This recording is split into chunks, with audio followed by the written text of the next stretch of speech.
Welcome back to the Jojitorium. Well, I think remember too, whenever we found the German Scheiser porn. Well, that's not a lot of each other. You're in twerk classes over there. That's yeah. That's all it is. The fitness class. Working on them TikTok videos you like so much. Dead face.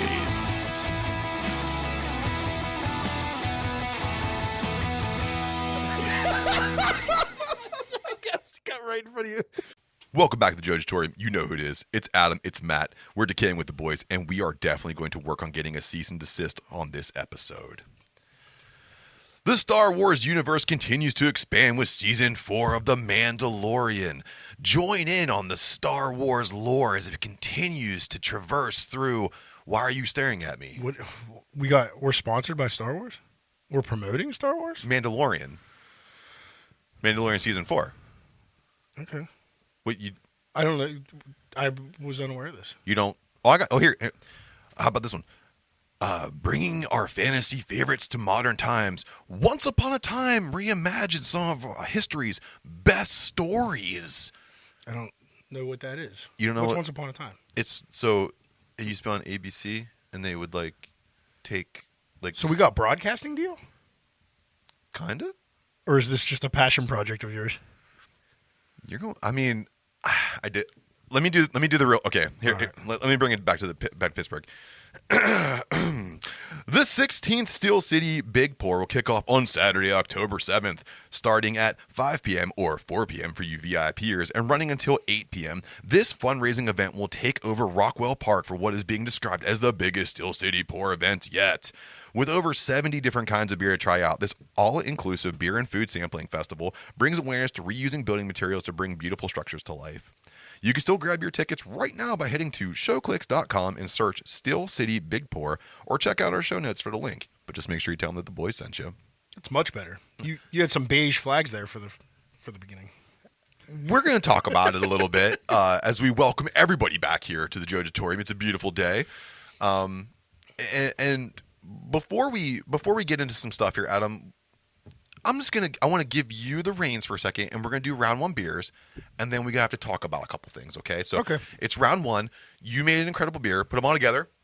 Call it round one beers. What are we drinking? So appropriate that one of the opening promo bits was the Steel City Big Pour, because we'll be there at the trash tent Saturday, and round one beers is what we're taking. It is the yet-to-be-named dessert stout, pastry stout, technically, that we did with 412 Food Rescue. So 412 Food Rescue had a bunch of leftover pastries and baked goods from Trader Joe's and Panera, I think is where the majority of our stuff came from this year, which included chocolate muffins and cinnamon rolls, and some molasses cookies, which are the prominent three pastries you'll find in this stout. We fermented it over some English ale yeast. It got a little hot in fermentation, so it's a little boozy, but that's what we got, 8%. Yeah. So come try it. I think it's going to be booked at the event as Diet Starts Monday, I think is what we're going to call it. I like that. Yeah. That age-old, I'll just, Saturday and Sunday, that's for me, but Monday, I'm going to just really work on myself. Yeah, this is a high-calorie beer. I mean, you can still taste the sweetness. Yeah, the sweetness definitely comes through, but it has a nice body to it as well. So, I mean, yeah, you can't have a bunch of these. But if you want to, I think you'd pair it pretty well, maybe with something like a red meat kind of thing. So if you're eating something. It could work. Or dessert, just go sugar overload. Yeah, and just get the beatus. Yeah. Straight beatus. I kind of think it would go good with a carrot cake. For some reason. Yeah? The cinnamon, I think, comes through the most. The cardamom. You get some chocolate, but definitely that cinnamon's I was going to say, yeah, it's like that sugary sweet, almost like when you get the pretzel and you get the cinnamon sugar. Yeah, it has that kind of flavor profile to it. But the good body. Good body to the stout, too. Fermentation, got away from me for a little bit, so it got a little hot, which gives it, a little bit of booziness and a little bit of, a fruit ester from the yeast. Yeah. Which kind of plays well with that cinnamon, thankfully. But yeah, I kind of goofed. I rushed this one. Yeah. But still tastes good. And as it sits, it's mellowing out. So Well, even in rushing, Adam, you still make incredible beers. Thank you. This is really I know good. you're the stout master, so I wanted to get your opinion on it. Really enjoy this one. Speaking of beers, I got to traverse through Disney, and Sorry about that. no, it was fun. I got to go. One of the places I went to was Epcot, and I got to go there for the Beer, Wine, and Food Festival. Ooh. So I wanted to let you know that even though, listen, Disney has its own beige flags, and off mic we were talking about a couple of them. Disney adults need to chill the fuck out. First and foremost, relax. Get a real hobby. Yeah. But while I was down there, I got to try a couple different kinds of beers, and I want to let you know the ones that really stood out to me from these breweries was Parish Brewing. It was a strawberry mochi Berliner Weiss. Berliner Weiss. Berliner Weiss. I got you. Thank buddy. you so much. Parish Brewing, one of my favorites. Yeah, fantastic. Yeah. Nice and sweet. They it make was some good shit. stuff. They're out of Louisiana, I believe. Yes. New Orleans. And then Three Daughters Brewing had their Old Fashioned Porter, which had just a little touch of booziness to it, which was really good. And plus, I saw Old Fashioned on there, and my old ass was like, "Oh yeah, I like that shit. I'm old. Give me some of that." Then Sounds good. I also had some Tulum, like anybody else would down over in Mexico, and I was eating some tacos. I had some Tulum, which is a great beer. It's just pretty run of the mill Mexican lager, but it's not bad. It's not good.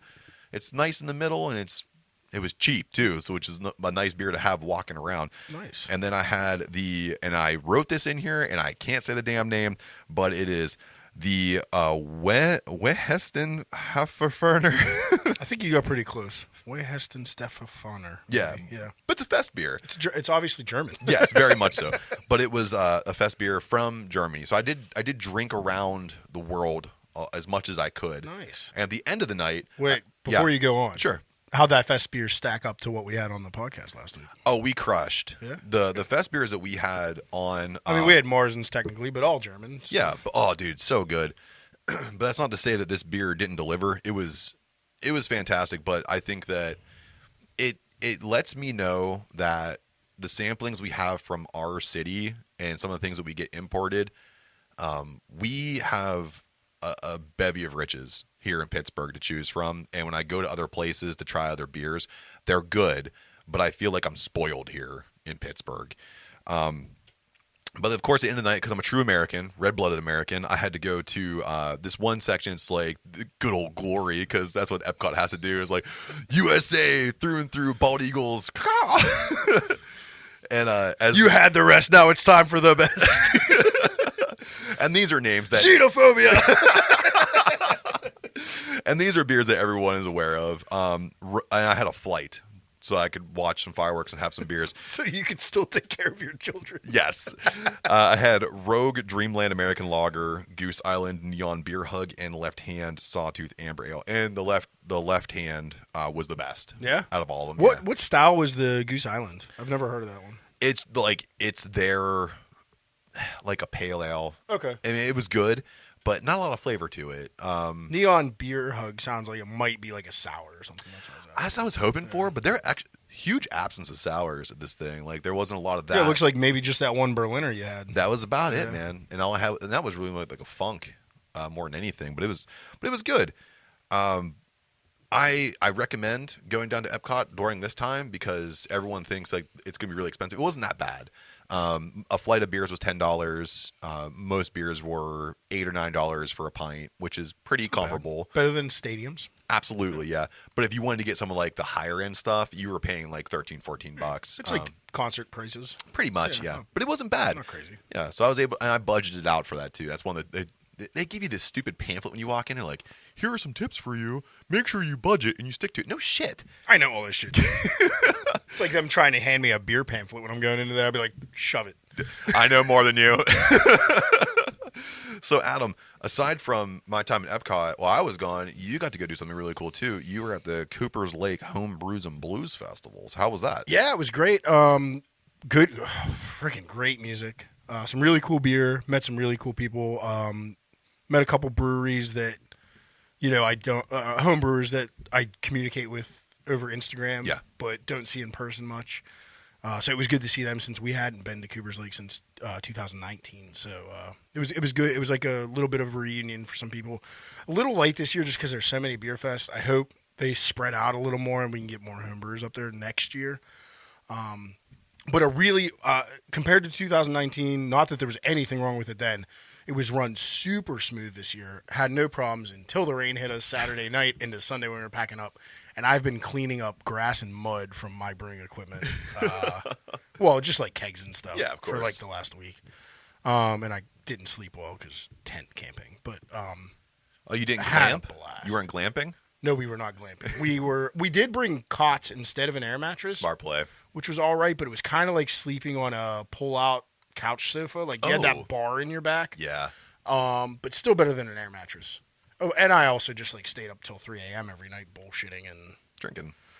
Yeah. That's good though. Do you have any beers up there that really stood out to you? Yeah, there was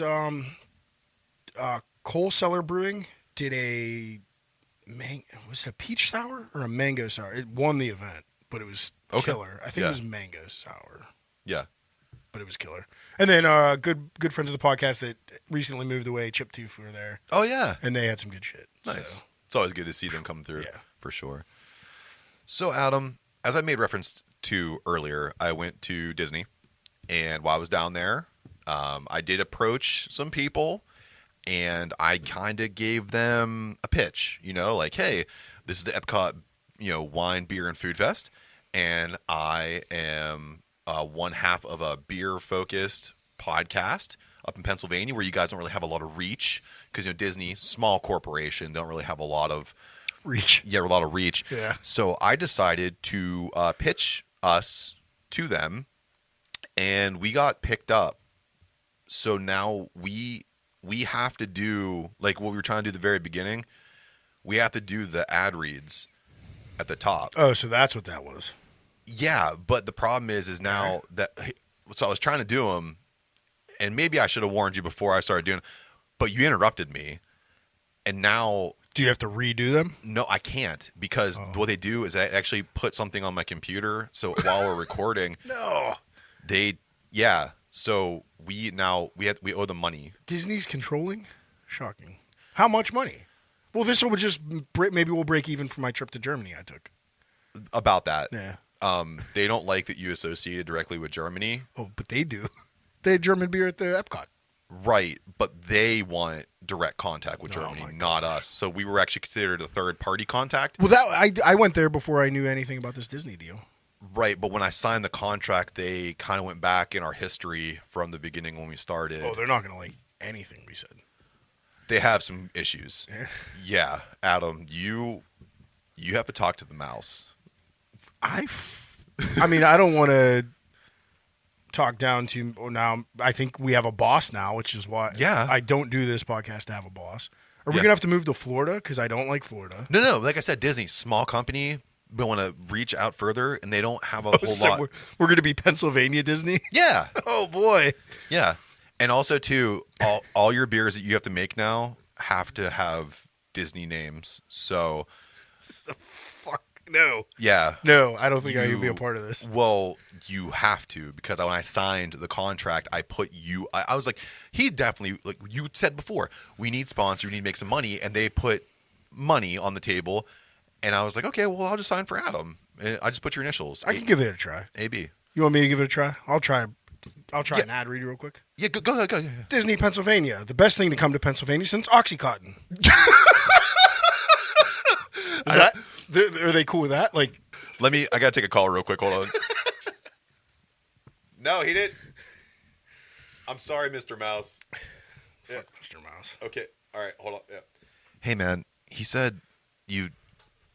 Mr. Mouse is about to become public domain, and we're going to use him for all kinds of shit. So as we have to make sure we're using them throughout. So I'll use them. Okay, I want to give you the heads up. I'll use them. Okay, and abuse them. Beige flags all over the place in this episode. So Adam, we are still allowed to talk about combat sports. Oh, thank goodness. Yeah, because I'm going to beat the shit out of that mouse. So from Buckle to Bellator and back, the boys bring you the best combat sports news in the biz.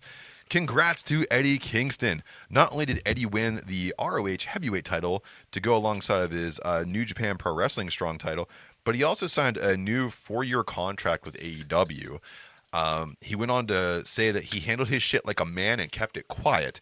He wanted to ensure that no one heard anything until the deal was done.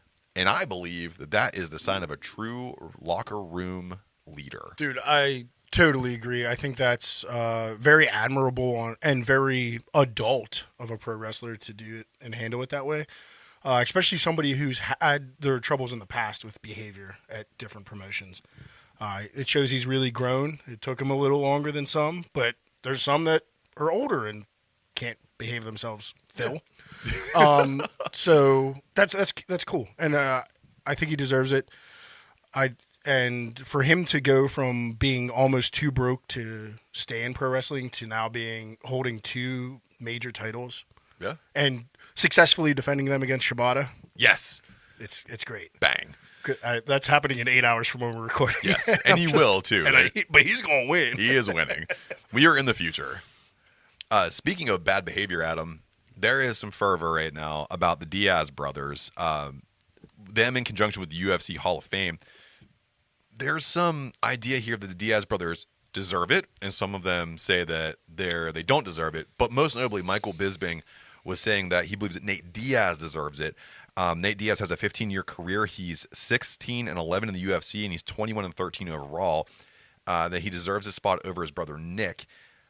Bisping went on to say that Nate, if he's not brought in on his career, he'll most likely get in for, if not one, but both of his fights with Conor McGregor. If we go back to look at those, we saw a rear naked choke upset win against McGregor the first time, and then he lost by a decision the second time. Do you, Adam, think that one or both the Diaz brothers belong in the UFC Hall of Fame? Yeah, I think they both do. I think Nate, for sure. I don't know if more than his brother, but since it is the UFC Hall of Fame, yeah, probably Nate over Nick. Because Nate did most, if not all, of his major fights in the UFC. Mm-hmm. Where his brother Nick did a lot outside of that, like before the UFC was super established. He held titles in Strikeforce. Yeah, and everywhere. Yeah, like everywhere that wasn't UFC.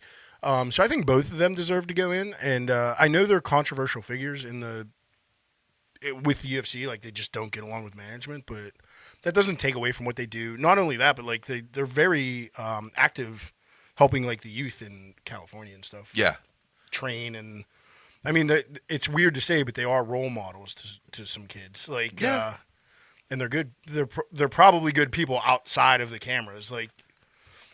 So, yeah, I think they belong in. I mean, quick question to you. Is Tito Ortiz in the UFC Hall of Fame? Yeah. Yeah, so they should both be in. Yeah, Tito Ortiz, if he can stay in there, I think anyone should be able to get in. Easy answer is if Tito's in, they should be in. Yes. Sticking with the UFC here, Adam, we have possibly the end of the road for Tony Ferguson. So Dana White has come under fire for presumably feeding Tony Ferguson to a younger, hungrier fighter in Paddy Pimblett. So critics of this booking believe that White is simply trying to force Ferguson into retirement with what is being viewed as a slam dunk for the Irish Leatherman. Ferguson's coming in at 26-9-0 and has lost his last 6, while Pimblett is coming in a 6-fight win streak and is being viewed as the next big superstar. However, contradictory as he always is, Chael Sonnen believes quite the opposite by thinking that Ferguson will emerge in a massive upset victory. What say you, Adam? I might be the Chael Sonnen of this podcast. You like it? You just have to be the devil's advocate for everything, right? That's what you said my beige flag is. Yes, you're a contrarian. I like how you give yourself more of a prominent moniker, but you are. I am the devil's advocate. Yes, and you're not on the level of the devil. But I either way.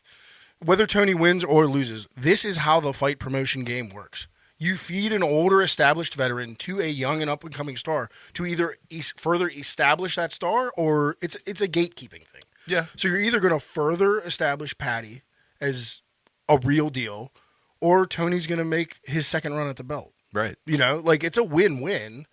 You can't say, oh, you're feeding him. Like everybody has the end of a career. Yeah.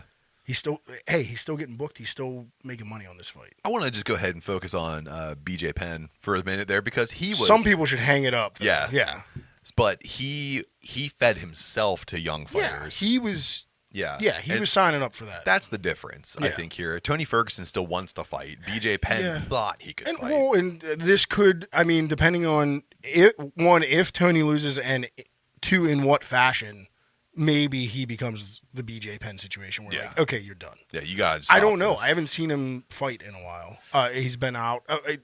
He did not look, he looked bad in the, who did he fight? Homer Simpson. Oh, Gaethje. Gaethje. Yeah. He ended up looking terrible, but he ate those punches. Yeah. He fought the whole time. That I think could be pointed at to the turning point of his career. Like he took so much punishment in that fight, and it should have been stopped, but just there wasn't enough. He never fell fucking down. Yeah. To, like stop it. So I think if this is the end of the road, that's where you can say like he took so much punishment in that fight, he never came back. That was your turning. He was point. never the same fighter again.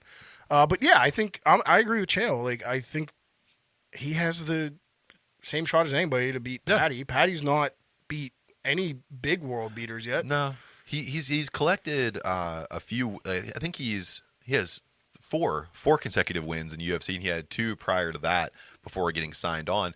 So, like you said, there's not a lot of prominence here in the opponents that he's taken out. No, but he's a marketing star. He's the next Conor McGregor on Very the mic. smart, You know very sharp tongue. Yeah, yeah, for sure. It's like if Suga had better mic skills. Yeah. But he has good ones, but Patty's just another level. He's a.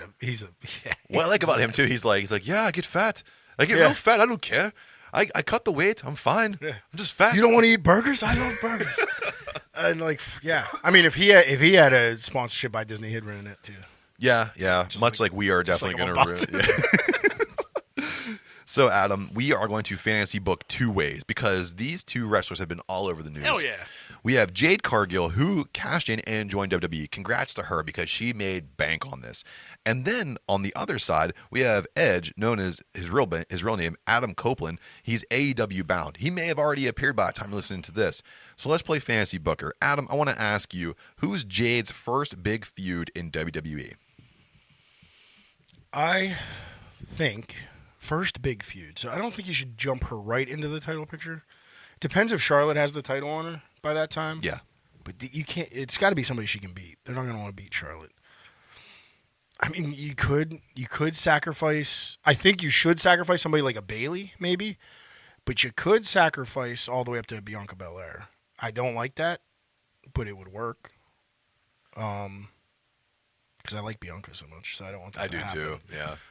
But she's kind of like middling right now, and they don't really have much for her, so I could see that happening. But either way, you got to give her somebody that has a name. You know, she'll probably come in and do some squash matches, but for that first pay-per-view match, that first feud, you got to get somebody established that she can still almost squash. So here's my pitch to you then. Yeah. Asuka. Oh no, I don't like that one either. Yeah. That would work. Because Asuka, to me, would work, but oh god, I know it's tough, but it's gonna hurt no matter who she beats. No matter who, yeah. But I think Asuka, because she plays ball, man, and she's kind of like the Dolph Ziggler of the women's division. R.I.P. to Ziggler too. He got released by WWE. Yeah, he didn't pass away. Yeah, I know. Don't you Nadav him? Sorry, my bad. He's still alive, but he'll probably show up at Wrestle Dream tonight too. He might, but I think.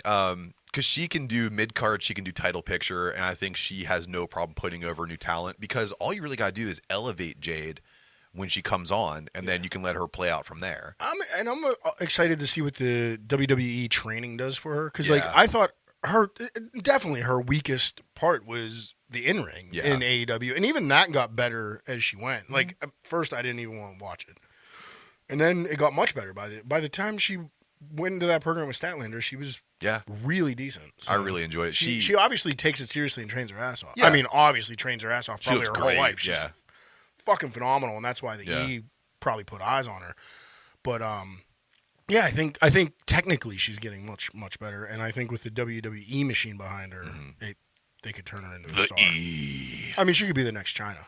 Absolutely, like no problem, no problem whatsoever. What about Mr. Copeland? Who would you place him in the ring with first over in AEW?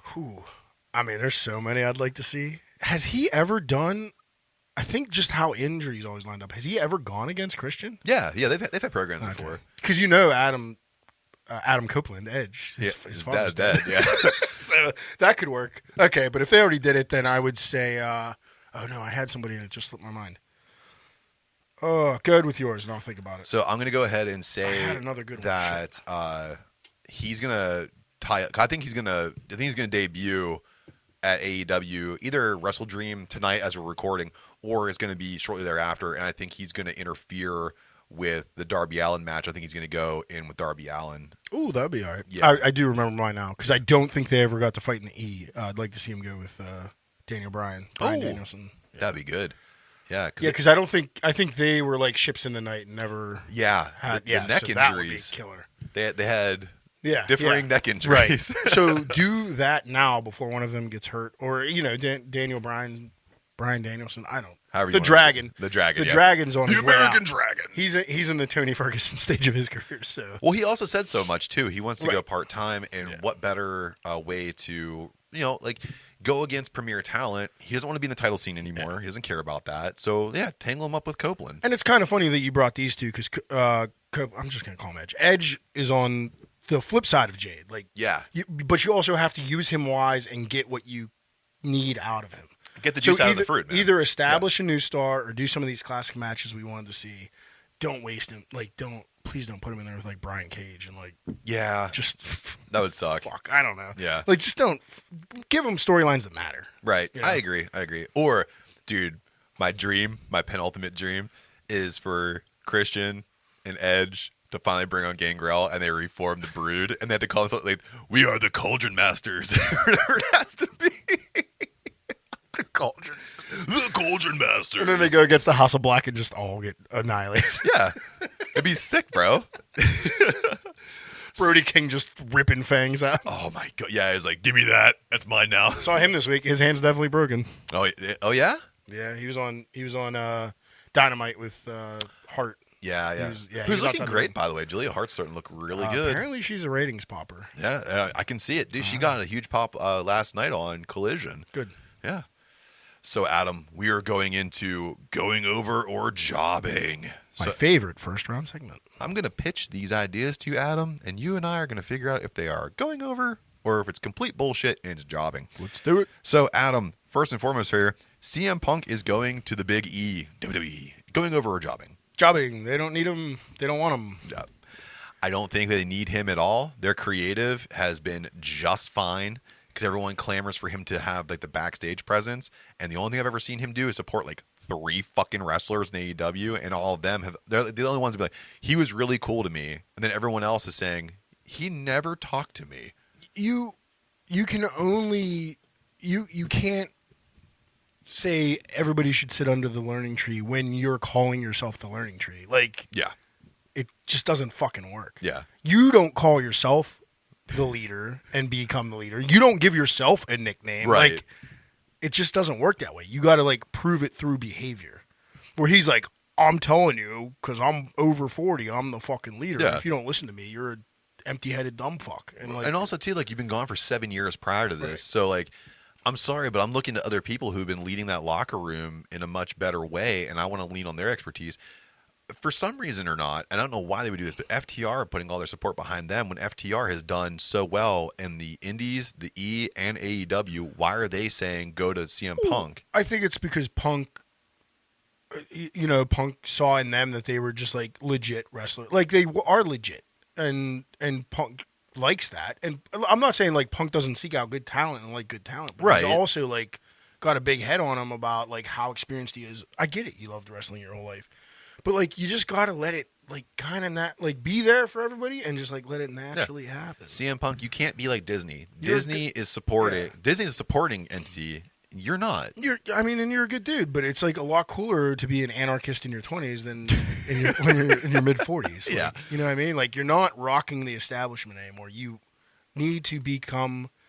To change the establishment at this point in his career, he needs to become a part of it and change it from the inside. Absolutely. You know what I mean? You can't just be, yeah, bang. Mom, I got another tattoo. It just doesn't hit the same. Speaking of hitting the same, we have 2 Goliaths going at each other here pretty soon with Nagano going against Tyson Fury. And critics of this fight are saying this fight will go the distance. Adam, will this fight go the distance? Jobbing. No chance. No way. There's too much power there. Yeah. There's too much power there. Who do you think takes that fight? If Fury takes it too easy, Ngannou's gonna knock him the fuck out. Yeah.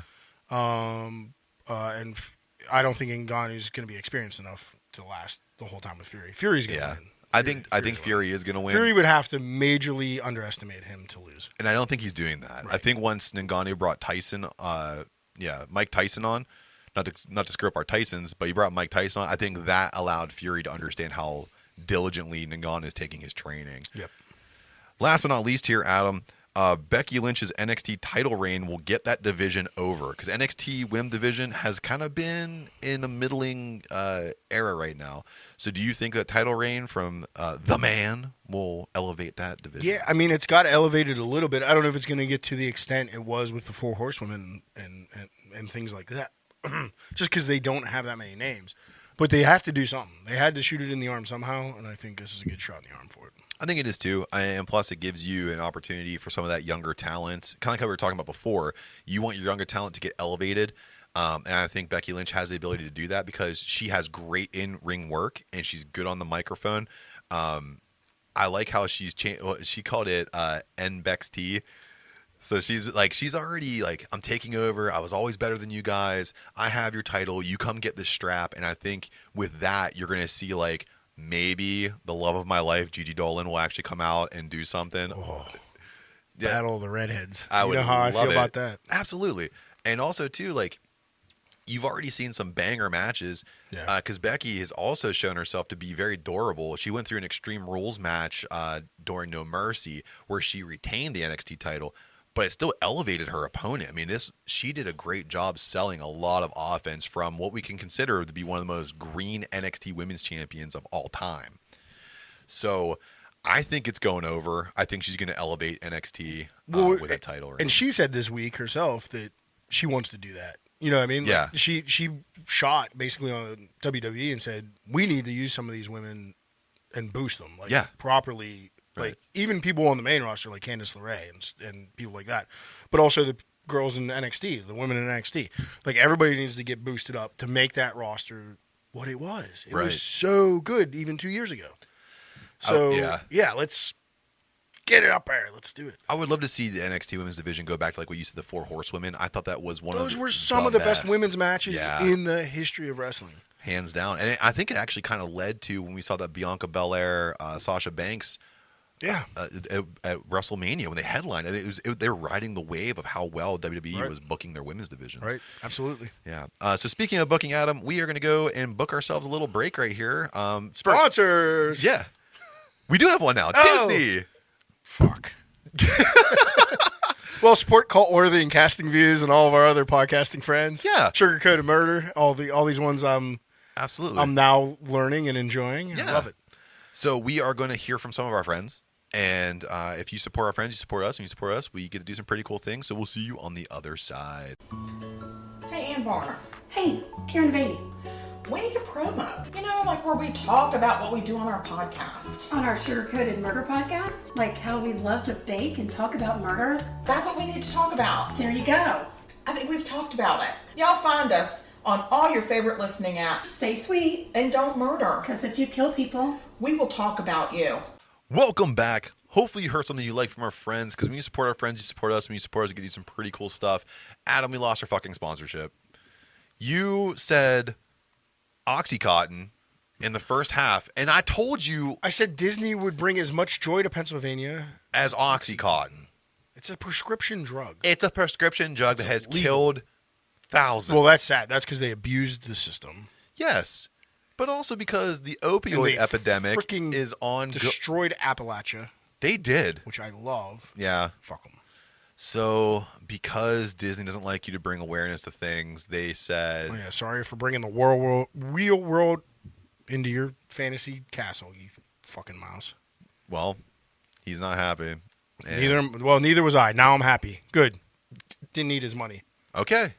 Did you spit on it? Spit on you. I spit on you, mouse. R.I.P. Iron Sheik. Yes. The real Disney leader, the Iron Sheik. The real Disney leader. So, Adam, the Iranian madman. We are on the other side of this podcast. We are in round 2. You procured some delicious beers from another state. Put that all together. We call it round 2 beers. What are we drinking? Yeah, I went all the way across the border 20 whole minutes to Youngstown, Ohio. And I got a beer from one of my favorite breweries in Youngstown. It is from Noble Creature. And there's a crack. And as you can tell by the can art, Matt and everybody else who looks at our Instagram, they really love, like, they're in an old church and they turned it very black metal. And they specialize in wild ales and lagers. And this is one of their lagers, their Italian Pilsner called Briere Pils. And it's just an awesome place. And I was there for an awesome reason this week. We got to we got our dog Bandit from Youngstown. So it was his 1-year anniversary of being rescued. And the rescue that found him also just found another dog that was shot. Yeah. That they're saving. So they were having a bad week, and we were going out there to pick up the Bandit T-shirts that they made anyway. And they were like, "Do you mind bringing him along just to like boost the spirits of everybody?" And I got to meet everybody that got him from where he was at to when we got him. And It was very nice, including the guy that found him abandoned in the shed, bloody. Goodness. I got to shake that man's hand. I think I shook his hand like 6 times. Yeah. So it was a really cool trip. And we capped it off by taking Bandit to Noble Creature because every time we go out there, we stop by and see what they got. Yeah. But yeah, I am a huge. This is definitely in my top 2. Yeah. Ohio brew. Them and Magic City. They're my favorites. So yeah, give it a try. I love their lagers. They're sick. While you were waxing prophetic over there, and I love the origin story. Sorry for the long story, but it was a really cool week. Bandit's is a beautiful dog, man, and I love having him around. The beer is incredible. It's an Italian Pilsner. It's nice and dry. It has a lot of play with the hop profile. I mean, I like it, man. And I just burped a little bit, and even the burp tastes amazing. Yeah. So this beer, I know most people will think of Italian Pilsners and they'll think of was it Peroni or whatever the hell. Yeah. Right. It's not what Italian Pils is anymore. Yeah. So an Italian Pils is basically just a German Pilsner.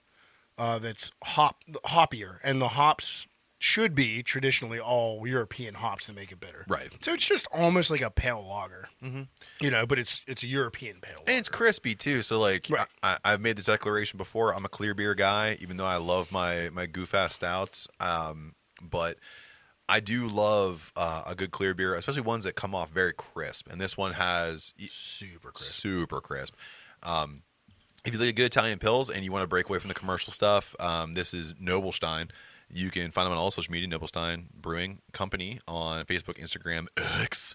And then I think they're on Threads, too. Did you just call them Nobelstein? I did. Noble Creature. Noble Creature. Nobelstein's PA. My bad. I apologize.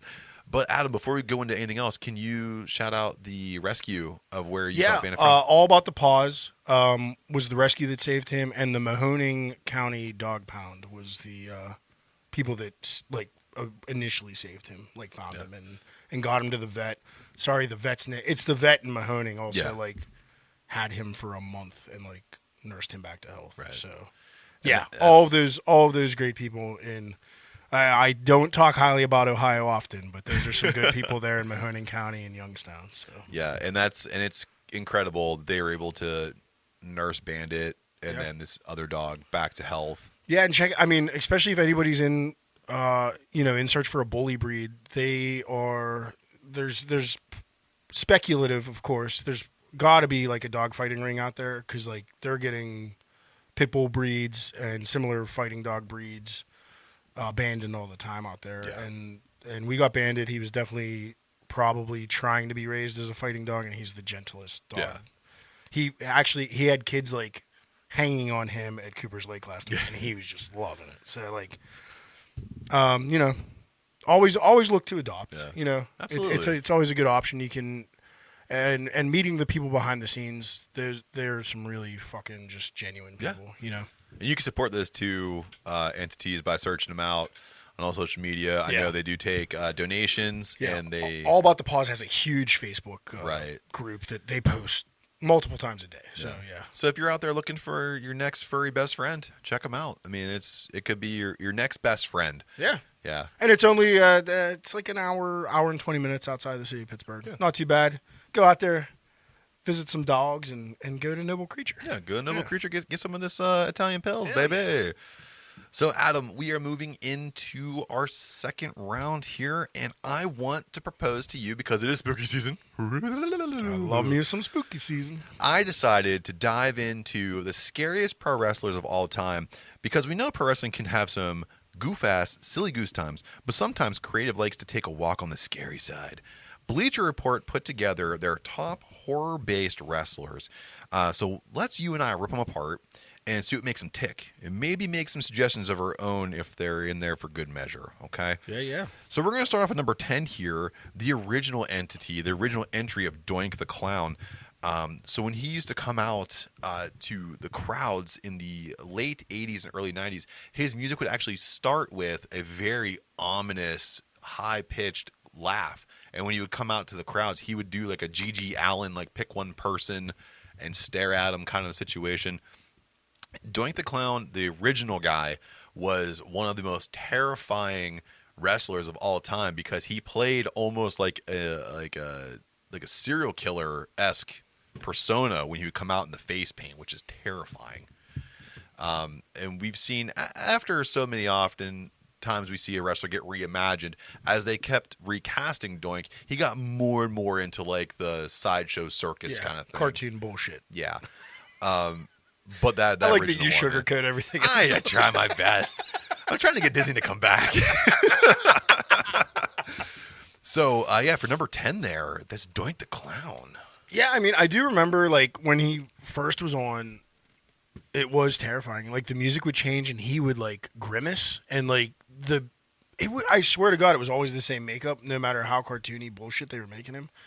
But when he frowned in that makeup, it was terrifying. Yeah. And I think it played really well. It was, I would imagine it was right around the time that the original It miniseries was on. So it was like playing into the Fear of Clowns thing. And then it got like goofy ass. And then he went to ECW and was terrifying there too. So, I think that's a good horror themed wrestling gimmick. Well, when you go to ECW, when you do it right. Yeah, when you do it right. But when you go to ECW too, you got to take on New Jack, so you better be scary as fuck, because New Jack's gonna kill you. He's gonna hit you with a shopping cart. Mass transit. So coming at number 9 here, we have Slicey. Let me get in some offense, bro. Oh yeah, you'll get in some offense.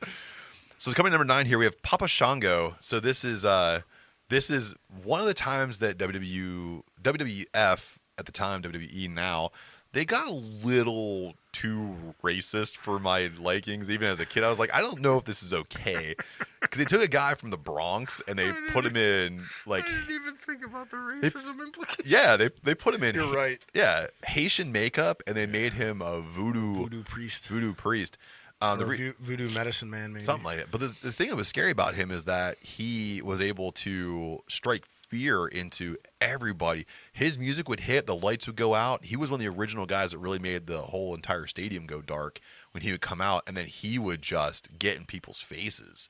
But like they never built it. He never got to the level I thought he should have been at. I thought it was such a cool look, such a dark character, and it just never went anywhere, and it pissed me off. Yeah.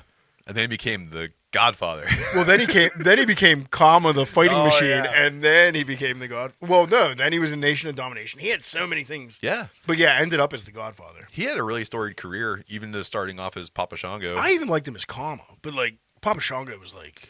He was cool as Kama. I thought he did a great job because every faction has to have like that mid-carder that's a little stronger. Yeah. But, job out when you have to. Dude, Kama melted down the Undertaker's urn into a gold necklace. What you going to do about that? Oh, no. Oh. But no, I think Papa Shango was... Because he was also, like, very tattooed for the early 90s and, like, the cool skull face paint. And I was just like, yeah. I wasn't even to metal yet, but I was like, that's metal as fuck. One of the coolest faces he'd make, too, is he had the full face paint on, and he would do, like, the full circle with his mouth. Yeah. And he could go, oh. Yeah. Dude, that right there. Dude, it was iconic. But, it should have been as iconic as, like, fucking Hulk Hogan. Yeah. And, like... You had an opportunity. And, here. like, I don't know, some of the greatest heels in the business. Like, you could have Ric Flaired him, like... No, absolutely. Even with that, like, face paint gimmick. I mean, Sting. Like, he should have been as big as Sting. Right. And it just... Oh, there's just no... The focus wasn't on him. Right. That was the problem. Right. The focus was on, like, the Hulk Hogan, the Undertaker. Yeah, it was just not the right time. There were too many superstars in play at the time. Born too late, Clark's. But you gotta see Disney. Worry about the family. So you when he reinvented himself though the multiple times to fit with the eras that he was in, I thought he did a really good job. So even though he started off very scary, he worked his way into like a comedy act, a serious act. Did a really good job here reinventing his character. So good job for him. I agree. Yeah. Coming in number 8 here, we have Abdullah the Butcher, one of the scariest guys on the planet because he came out already with scars on his forehead. Yeah. This guy was known to blade quick, fast, and better than John Moxley. And often, yeah. Yeah, and then he would also blade you. Yeah. So he would come out, even in the indies, he would come out, and the first thing he would do was start headbutting, open himself up, and then he would reach over, bite you, open you up, and then use his fingers to rip open your skull. He also started using, he was the big mother forker. Oh, yeah. He would fork people. He get forehead salads. Yeah. Oh, yeah. Oh, yeah. Yeah, I mean, I would totally agree. A giant, terrifying man until he opened his mouth. Oh, yeah. He has the highest pitch voice. It's very Tyson. It is very Mouse. Yeah. Very, well, I can say his name now. He's not sponsoring us anymore. It's very Mickey Mouse. It's crazy, though. Yeah, it's Mike Tyson, Mickey Mouse, high-pitched voice. There's a reason you didn't do he interviews. He Well, they a also, manager. he was the madman from the Sudan, so, he didn't really talk. He always had a manager, which added to the horror of it. He doesn't speak. He's mysterious. He can't read. He's from the wild. He's a savage. He's gonna fucking rip you apart. And, it was all about the mystique around him. And then he started doing fucking interviews. It's this guy's oh, God, no. This guy's a carny fucker. So another guy here that needs... Also not from the Sudan, Canadian. Yeah. Yokozuna, not Japanese. Samoan? Samoan. He is Samoan. Not Canadian. Coming in number 7 here. Could you imagine if Yokozuna was Canadian? I'm going to hit the bonsai drop, eh? Number 7 here. Jake the Snake Roberts. There's not much more you can say other than the dude brought a fucking snake to the ring and would never tell talent in the back if he got it defanged or devenomized, if that's even a word. He scared Macho Man so bad that, you gotta tell me, man, if that thing's real. You go first, brother. You go first. Yeah, that's actually exactly the same storyline I was going to point to, is when he had the snake bite Macho Man while he was tied up in the ropes. So good. And that is the famous lore behind it, is behind the scenes. Macho was like, I'm not doing that spot unless the snake bites you first. I want to know it's devenomized. And crazy, but traumatizing as a kid. Holy shit. Yeah. They don't do shit like that at all anymore. No. Well, they killed that one guy in NXT. Kayfabe killed him. Yeah. They broke his skull or whatever. It's a smart play. That's how you get rid of They people. shabated him. But yeah, man. And even aside from the snake, cut just scathing promos. Didn't need to shout. It was just the words he was saying them and the tempo he was saying them fucking put chills down your spine. Yeah. This man, he had the best vocabulary for that late 80s, early 90s time period. Unreal. Yeah, I love Jake Snake Roberts. One of the best heels absolutely. in the history. Yeah, he's top 3 for sure. Only struck down by his documented substance abuse issues where he could have probably continued on. Kind of like Ric Flair. Yeah. Ric Flair. Yeah. Both gentlemen somehow still alive. Yeah, still alive. Still working. They are just made of titanium. They really are. How about Ric Flair? Ric Flair, most recently known for not wanting to make fun of time. How about number 6 here, Adam? One that struck a chord in me, Mr. Waylon Mercy. This is based off of the serial killer boom of the 80s and the 90s, where they took this guy and they made him the Southern gentleman with a bulletproof smile and what we come to find out to be a heart made out of ice. His promos alone would come across as, I'm nobody more than a simple man who's trying to make a simple living. And then he'd get out there and be the most brutal, sharp-smiled assassin, serial killer through and through. Very Henry-esque. Just terrifying. I saw that he was number 6 on this list. I thought he should have been much higher. Well, and I think he's only that low because it was a short run. Yeah.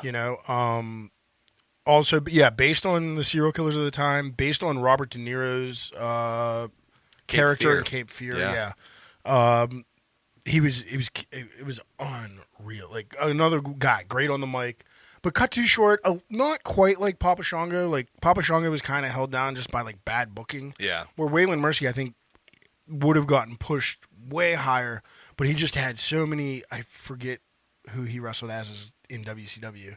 Oh god. But he was like just a legit regular wrestler. Right. But he had so many miles on that body. Like his body gave out on him before that character could really fucking go up. jet. Yeah. And that's a shame. I'm gonna Google it because I know he's a very good wrestler. So back in his early days. So while you're Googling that, I'm going to go to the next guy here because he needs a little bit of exposition. So this is Kevin Sullivan. The name sounds very pedestrian, but Kevin Sullivan was one of the first guys. Oh, I didn't even realize that's who it was. It's Dan Spivey. Oh! Who was part of the Skyscrapers. Yeah. Yeah. Yeah, oh yeah, he looked terrible in WCW. And one more thing about Waylon Mercy. Yeah. Also the inspiration for Bray Wyatt's like NXT character. Oh, cool. When he was the cult leader. Yeah, yeah. Also dressed kind of in that Cape Fear garb, Yeah. the Hawaiian shirt, the white pants, terrifying, I like it. terrifying soft spokenness. You know. I'm glad to see that. Dan Spivey. through. I can't believe I didn't know that. Is Well, he still alive? Adam, there's a ton of lore that we have to pick through every time we go on this show. Much like Disney tries to bring you the lore of The Mandalorian Season 4. If you really want to see the Star Wars universe, thought what? they cut us. I'm trying to win them back. I like beer. I like to abuse it. Well, I like to drink way too much yeah, and go on rants. yeah.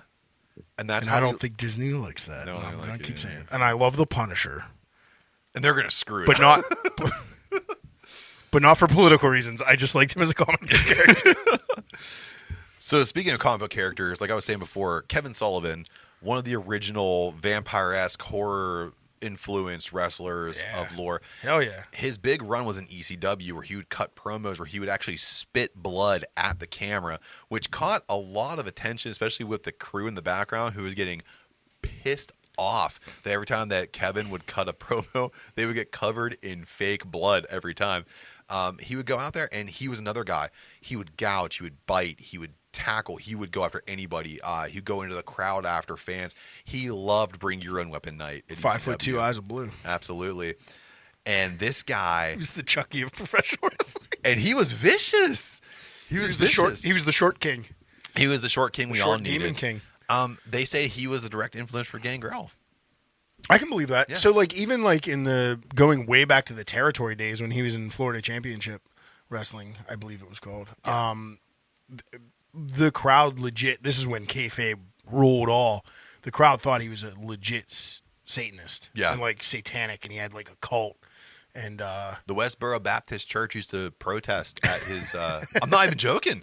They would go. oh, I didn't know they were around that long ago. They would. They would well, I protest. knew they were around. I didn't know they were that his vocal. ECW days. Oh, yeah. that makes sense. Yeah. That makes sense. But yeah, I mean, just an evil dude. Like great gimmicks out of him. He yeah. That totally tracks. He should be on the list. So moving on to number 4 here, we have Bruiser Brody, known for his antics in the ring and behind the scenes. Bruiser Brody was known as one of the most vicious individuals to ever lace up the boots. He would fight young talent in the back to have them take what we call here in the wrestling world receipts for nothing, by the way, because a receipt is usually something you get for something that you did. But Bruiser Brody would say, because you're here, you're going to take this fucking receipt. Your existence pisses me off. Much like Disney. We lost them. Much like Disney. Yeah, we lost them. It's over. If you say Mandalorian one more time. I won't. Because you get this look in your eye. Very Doink the Clownish. I'm about to grimace. My entrance music is about to change. So, yeah, Bruiser Brody, there's really nothing more that you have to say about him, is that he was just a vicious person.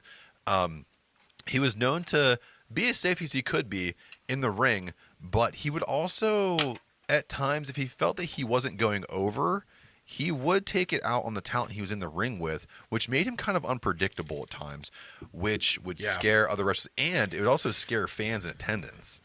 Yeah, no, I mean, who knows about how much of that bled into real life and like caused his demise. He's famously the wrestler that was murdered in Puerto Rico. Or allegedly murdered? No, he was definitely murdered. Oh, he was, yeah. No, Just the alleged is who did it. Yeah. But yeah, I mean, he was legit through and through. and a terrifying and imposing figure. So. Absolutely. He was not a small man. Here you go, Disney. Round 2.5 beers. So speaking of imposing men, we come to a modern era superstar at number 3, the Big Red Machine, Kane. By God, it's Kane. He's got a family, goddammit.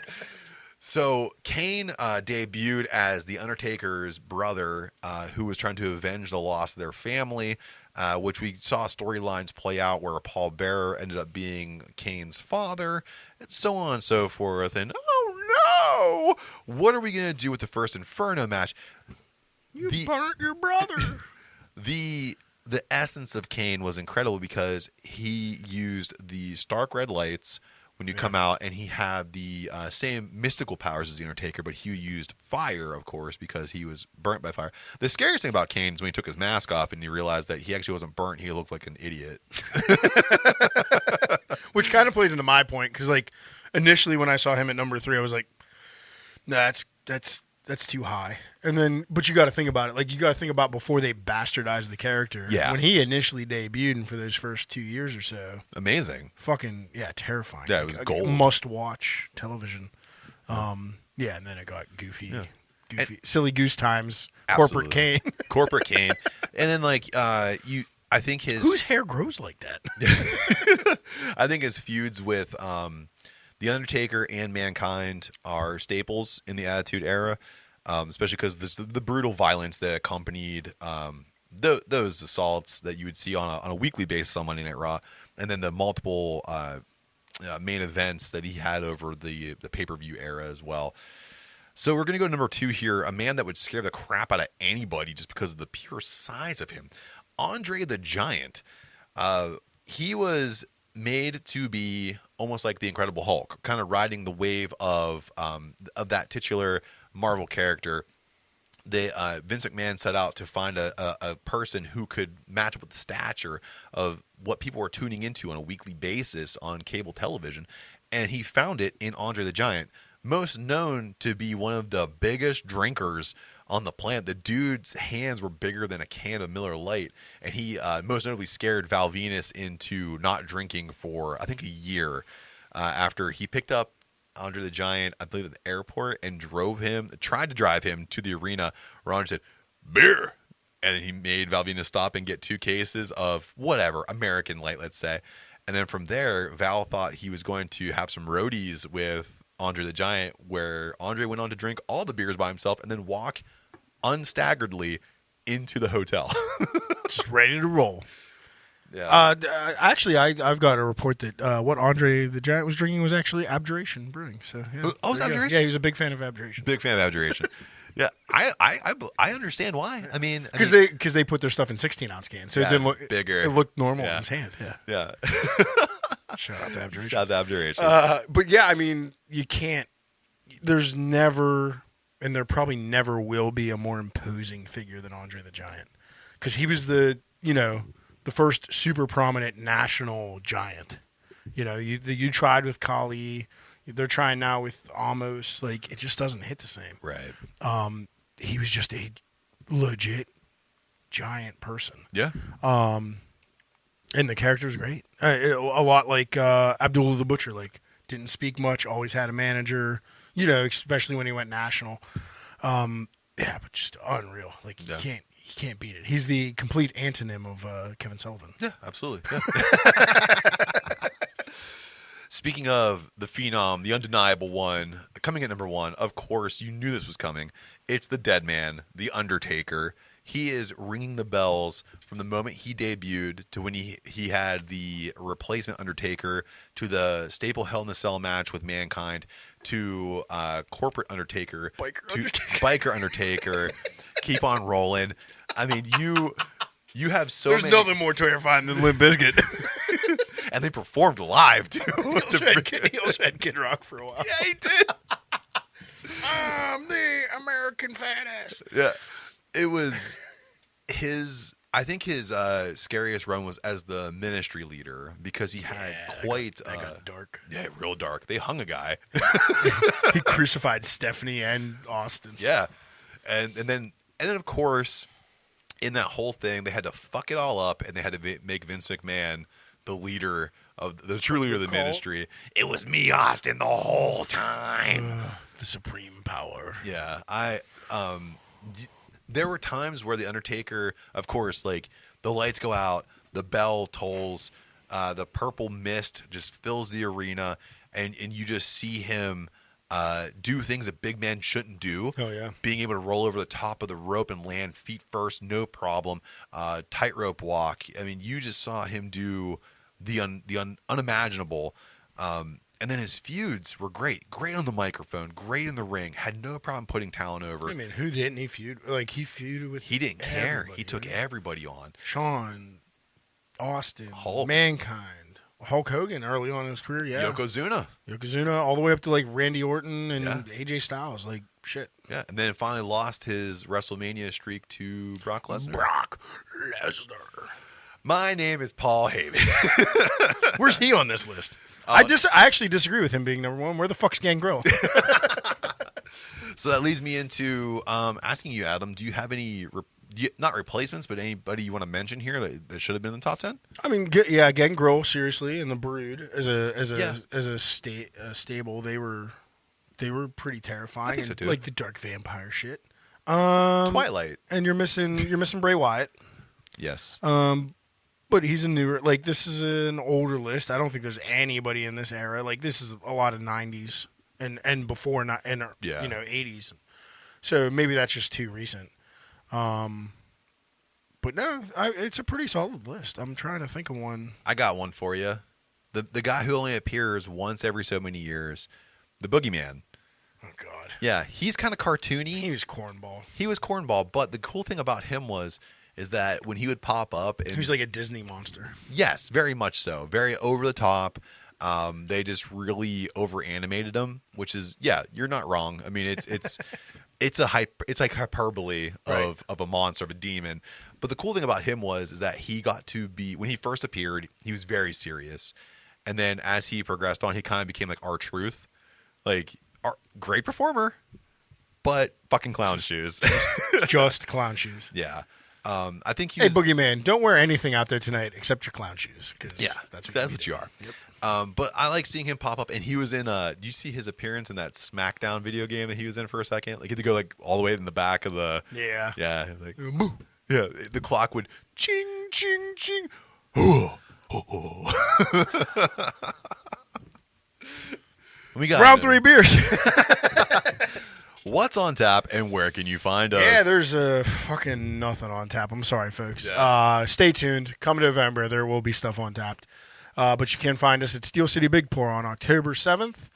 And then Homebrew and Chill, and what's the one at the end? Brewing for a Cause at the end of the month. I believe the 28th. Yes. So find us at those 3. Look them up.